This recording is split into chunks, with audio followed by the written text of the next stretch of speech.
Bismillahirrahmanirrahim. Alhamdulillahirabbil alamin. Allahumma shalli ala sayyidina Muhammadin wa ala alihi wa azwajihi wa dzurriyyatihi wa ahli baitil kiram. Amma ba'du. Qala muallifu rahimahullah ta'ala wa nafa'ana bihi wa bi ulumihi wa amaddana bi asrarihi wa 'ada alaina bi barakatihi. Amin ya rabbal alamin. Wa amma taklifiyu, sudah dimaknani, saya ulangi lagi. Wa amma taklifiyu lan anapun utawi hukum taklifi, fahuwa mongko utawi at-taklifi iku khitabullahi ta'ala, dawi Allah ta'ala, al-muta'alliku kang gumantung bi fi'lil mukallafi kelawan penggaweane mukallafin haitsu taklifi saking arai paperden atau tuntutan. Kalau yang atas yang wad'i dari segi ciptaannya, karena syarat sabab mani ini diciptakan oleh Allah Subhanahu wa taala. Kemudian kalau ini dari sisi taklifi, dari sisi tuntutannya, firman Allah taala yang berhubungan dengan perbuatan orang mukallaf dari segi tuntutane. Tuntutan itu dibagi menjadi berapa? Ada 6. Wa aqsamuhu lan utawi pira-pira bagiane taklifi iku sitatun 6.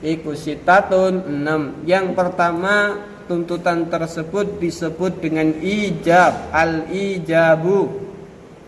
Huwa utawi al-ijabu iku al-khitabu firdawi Allah.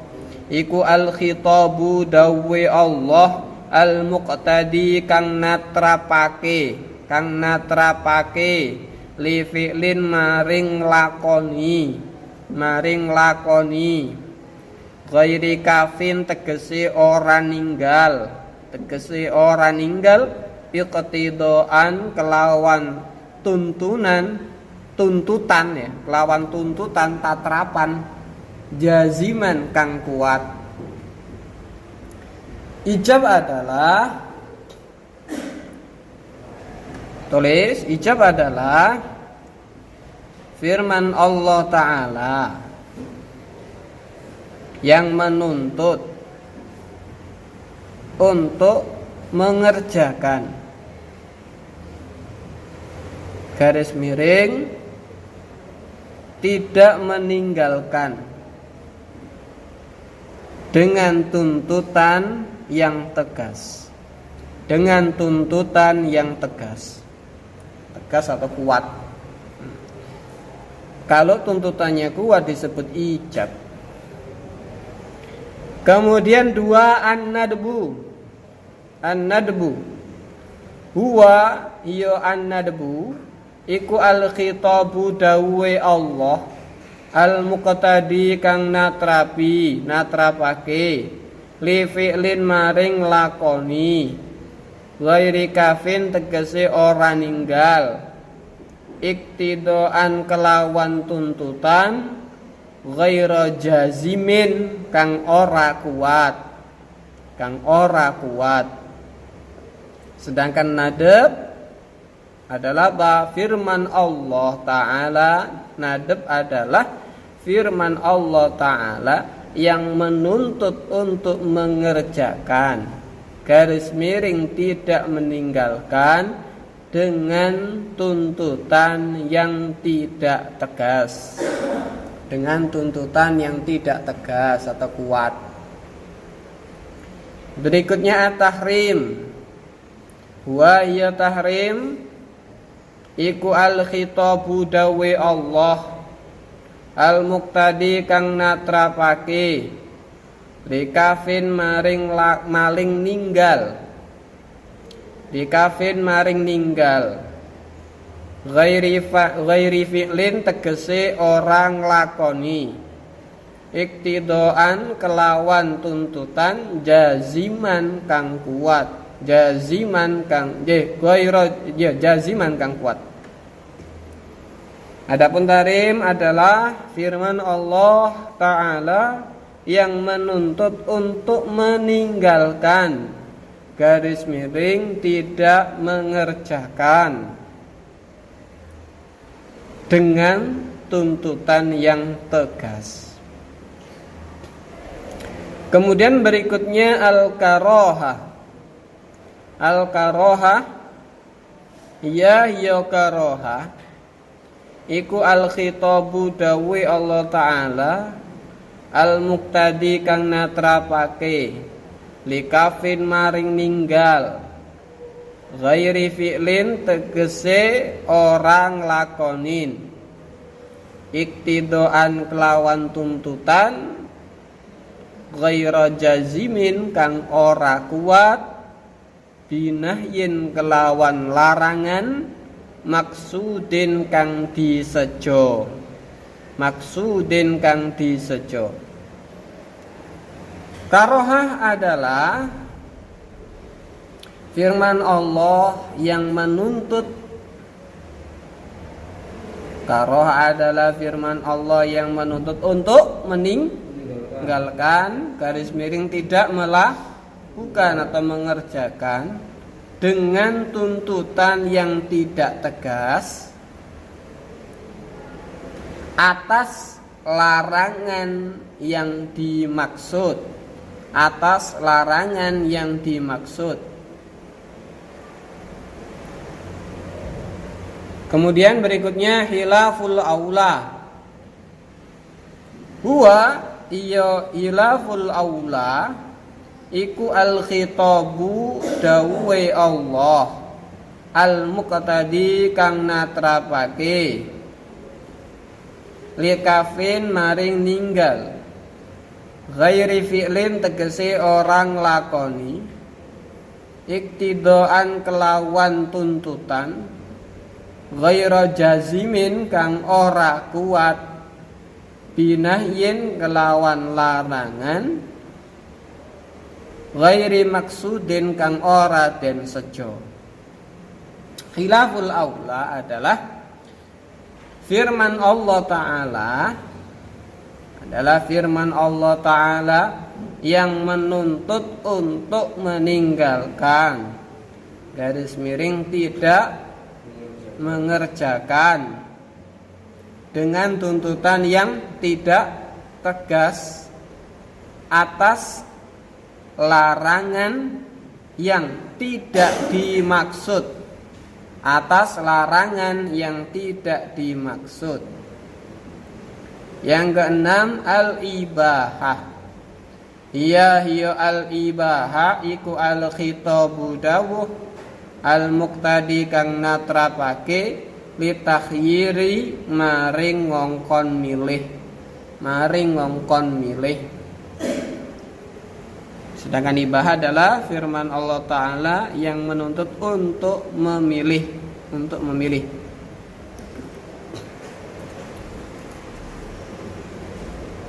Jadi dari segi tuntutan itu ada 6. Yang pertama ijab, yang kedua nadab, yang ketiga tahrim, yang keempat karohah, yang kelima hilaful aula, yang keenam al-ibahah. Perhatikan ke depan. Perhatikan semuanya. Jadi sumber daripada hukum Islam itu kemarin apa saja? Apa satu? Al-Quran, terus hadis, terus ijma, terus qiyas. Nah, di dalam Al-Quran, di dalam Al-Hadis, Al-Quran dulu. Di dalam Al-Quran, kandungan Al-Quran itu apa? Yang kamu tahu? Pernah membaca Al-Quran? Tentu, masa gak tahu baca Quran. Isinya Quran itu yang kamu tahu apa?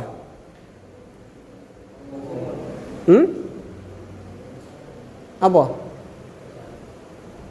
Iya, isinya itu loh, kandungan-kandungan Al-Quran itu apa? Tentang apa?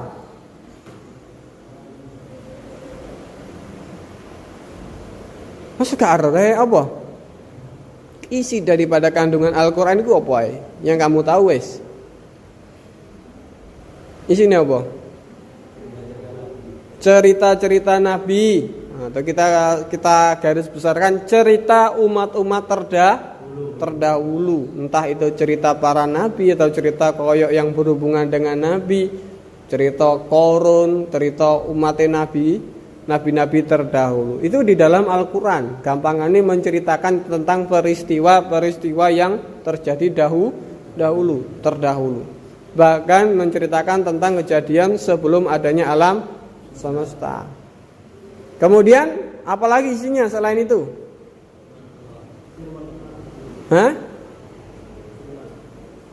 Menceritakan tentang apa? Ya firman semua itu.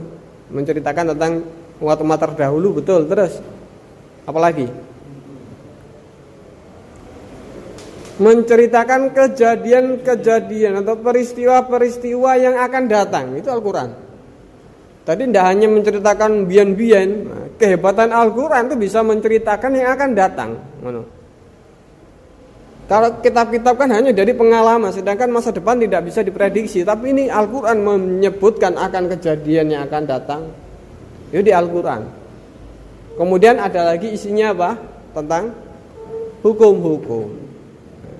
Jadi tidak semua di dalam Al-Quran itu isinya adalah hukum. Tetapi semuanya ada hikmahnya, ada panduannya, ada tuntunan untuk umat Islam dalam beragama. Termasuk kisah-kisah Nabi ada hikmahnya di dalamnya. Nah terus yang ada hukum itu yang bagaimana? Oh ini ada hukumnya, mengandung hukum. Itu yang bagaimana?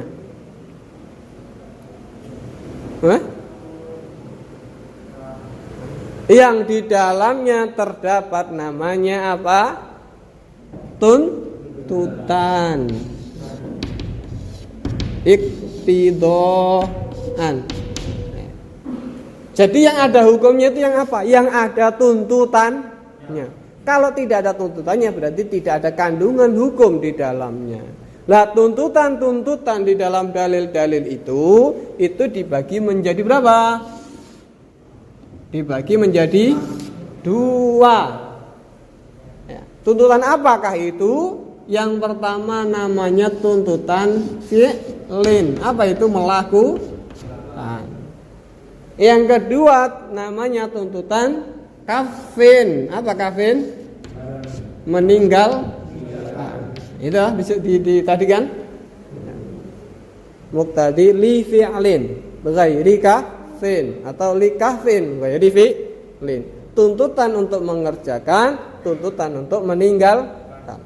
Tuntutan untuk mengerjakan ini dibagi menjadi 2. Yang pertama, kalau tuntutannya tadi tegas, jaziman, ini disebut dengan apa? Ijab. Kalau tuntutannya tegas disebut dengan ijab. Kalau tuntutannya untuk mengerjakan tadi tidak tegas disebut dengan an-nadbu ya. Tuntutannya tidak tegas disebut an-nadbu, ghairi jazimin. Tuntutannya tidak tegas disebut dengan an-nadbu.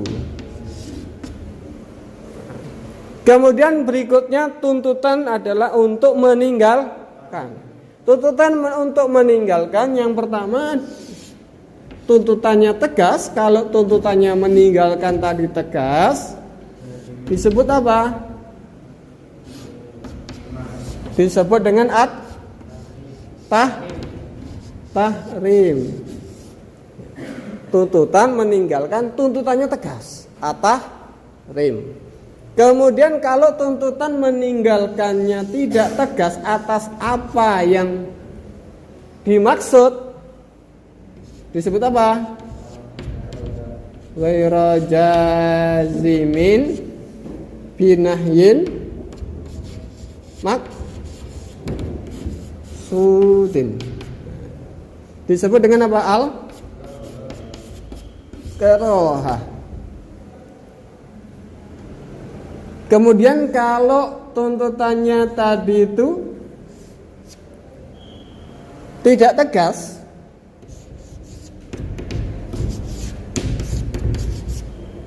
atas larangan yang tidak dimaksud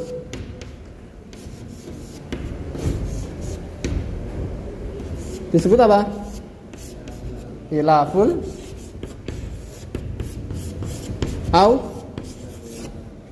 aula. Disebut dengan khilaful aula. Jadi yang mengandung hukum di dalam hadis ataupun di dalam Al-Quran adalah apa? Adalah yang ada tuntutannya. Paham ya? Pokoknya nang Al-Quran kok ada tuntutannya.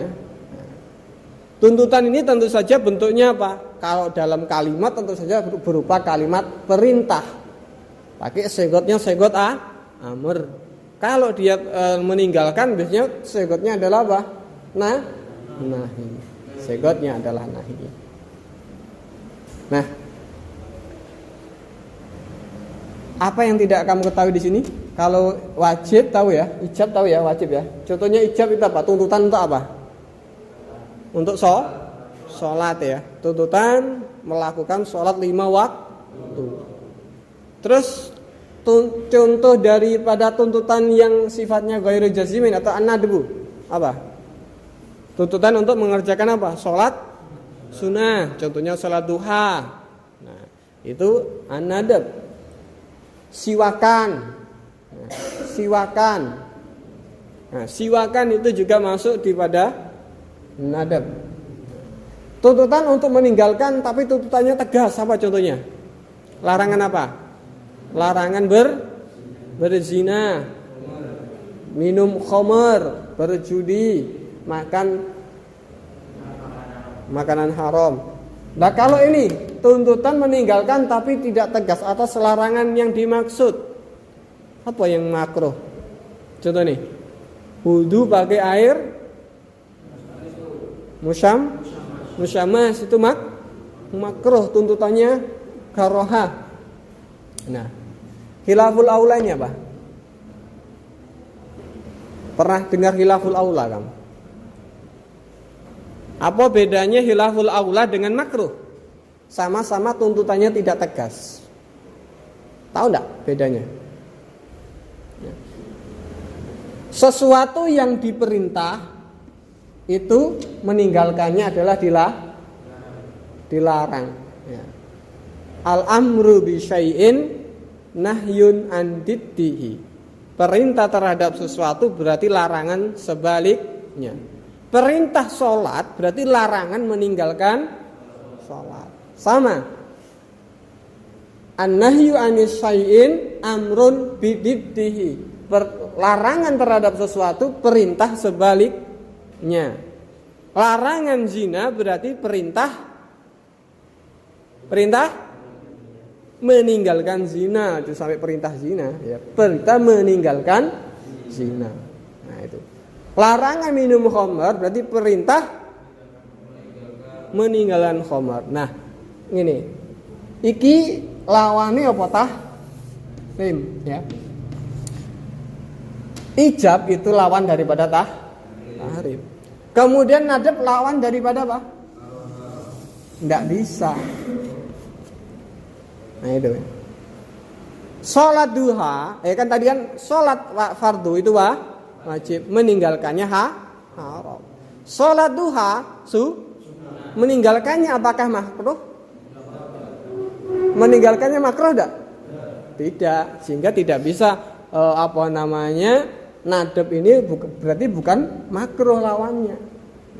Karena sholat duha itu ditinggalkan tidak makruh, dia sunnah muakkad. Lawannya apa? Namanya khilaful aula. Khilaful aula itu lawan daripada an-nadab. Artinya piye? Sholat duha itu sunnah muakkad, siwakan itu sunnah. Terus nek gak ngelakoni apa? Karena dia itu tuntutannya tidak tegas, maka tidak dosa kan? Tetapi ada namanya khilaful aula. Tidak meninggalkannya itu aula, luweh utama. Itu namanya khilaful aula. Tidak meninggalkan sholat duha iku aula, luweh utama.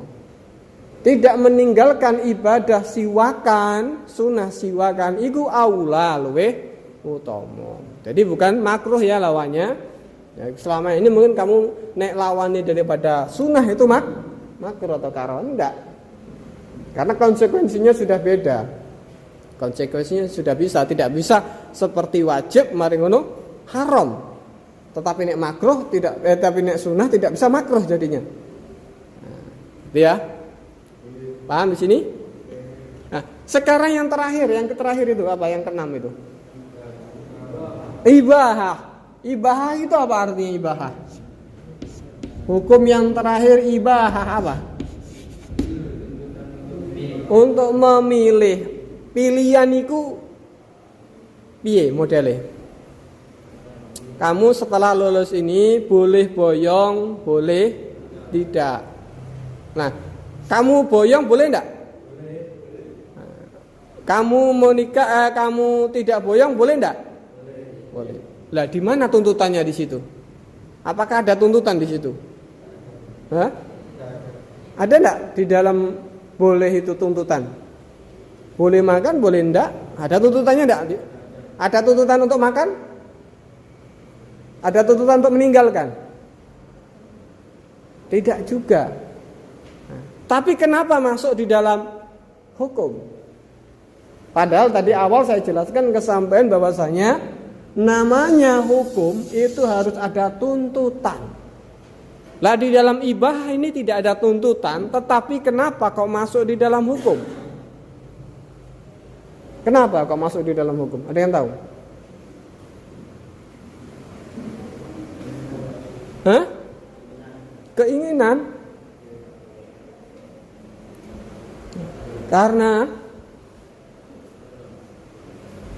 Karena suatu kebolehan ini bisa berubah menjadi ijab, bisa berubah menjadi nadab, bisa berubah menjadi karohah, bisa berubah menjadi tahrim. Itu sehingga dia masuk ke dalam hukum. Contohnya apa? Menikah. Hukum menikah ya apa? Boleh. Nikah itu boleh. Hukum asalnya menikah itu boleh. Kamu tidak nikah ya gak apa-apa. Kamu nikah ya boleh. Hukum nikah asalnya boleh. Nah, tapi pada kondisi tertentu nikah ini bisa menjadi wajib. Contohnya apa? Umpamane sapa? Iki sapa? Mufti. Hah? Mufti. Nah, mufti wong sugih ya. Usianya sudah usia matang, siap nikah, sugih. Nah, nafsunya gede. Umpamane dia ini kalau tidak menikah otomatis dia akan zina karena nafsunya gede. Pokoknya weruh apa langsung kudu diterkamnya ngene umpamane. Nah, kalau dengan tanpa menikah dia terus terjadi zina padahal dia adalah orang yang mampu untuk menikah, di sini yang nikah tadinya boleh menjadi wajib bagi dia. Mergo nek ndak nikah dia akan zina, sedangkan dia orang yang mampu menikah. Mampu menikah. Nah, kemudian awalnya ada kasus lagi. Dia adalah lelaki yang mampu. Sudah mampu untuk menikah, usianya usia siap menikah, punya harta. Orang yang kondisi ini adalah sunnah. Man istata'a minkumul ba'ah fal yatazawwaj. Barang siapa yang mempunyai ba'ah, kemampuan itu, maka hendaklah dia menikah. Di sini berubah menjadi sunnah. Ini ana kasus meneh. Pamane sapa mau mufti. Nah, iki mau tahun nyenengi arek. Wis diimpet ke jaman mondok, bedino disurati, bedino dikirimi jajan dan sebagainya. Sangune iku separuhku dialokasikan untuk si dia umpamanya. Dadakno bahasan lulus si cewek ini tadi apa? Menikah dengan orang lain. Walah. Akhirnya dia ini muncul dendam. Janjine mbiyen ngene hidup sematin lah pembahasan ngene kamu pergi umpamanya ya. Akhirnya apa? Dia dendam. Aku ngerti ndekne duwe adik nang kono. Nah, akhirnya dia berencana untuk apa? Menikahi adiknya dengan niat apa? Dengan niat untuk balas dendam. Adik tak nikah, tak mari ngono tak sakiti tak tinggal. Nah, niat nikahnya sudah buruk. Maka hukum nikah yang tadinya itu tadi ibahah berubah menjadi apa? Tahrim. Nah, seperti itu. Makan hukumnya apa? Boleh makan itu. Makan itu boleh. Tapi dalam kondisi tertentu. Kalau orang ini tidak makan maka dia akan mati. Maka makan ini menjadi wajib. Hifdzun nafas, dia punya kewajiban hifdzun nafas, menjaga kehidupannya, nyawanya. Bahkan yang haram pun dalam kondisi darurat ini menjadi boleh. Menjadi boleh. Batang yang tadinya haram kalau kondisi darurat bahkan menjadi boleh. Nah, terus dengan makan dia tadi bisa menambah energinya sehingga bisa khusyuk di dalam beribadah, kuat ibadah, kuat bekerja mencari nafkah. Makan menjadi sunnah diniatkan. Makan makanan suguhane tamu, ikramud duyuf, memuliakan tamu, menjadi sunnah. Kemudian makan niatnya adalah apa? Niate elek. Makan sing akeh ben agungku sampai loro umpamanya. Niatnya buruk. Mangan ra ukuran sampai menyebabkan dia sakit dan mati. Makan ini menjadi apa? Haram, menjadi tahrim. Nah itu ya. Sehingga meskipun al-ibahah ini tidak kelihatan tuntutannya, dia masuk di dalam hukum. Karena posisinya tuntutannya bisa berubah menjadi haram, tahrim, menjadi anadab atau karohah dan sebagainya. Pun paham ya?